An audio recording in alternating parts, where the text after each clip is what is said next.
الحمد لله نحمده ونستعينه ونستغفره ونؤمن به ونتوكل عليه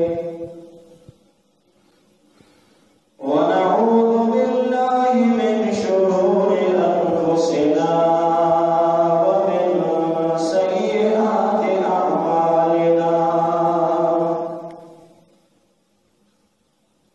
ونعوذ بالله من شرور أنفسنا ومن سيئات أعمالنا وأقوالنا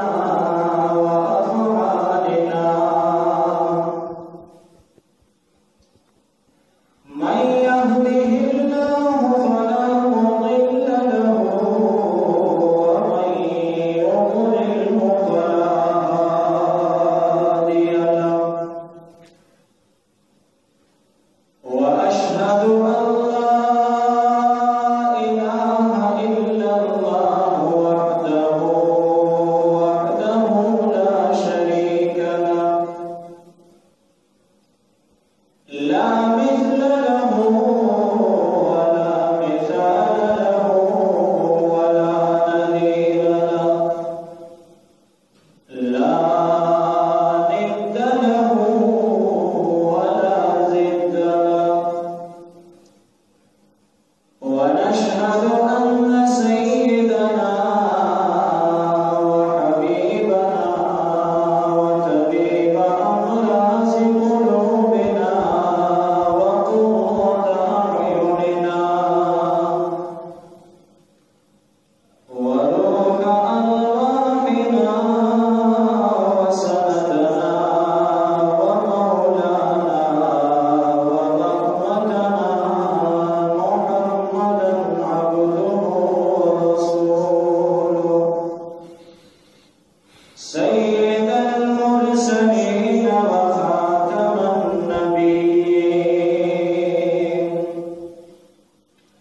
أما بعد فقد قال النبي صلى الله عليه وآله وسلم كل لحم نبت من الحرام فالنار أولى به أو كما قال عليه الصلاة والسلام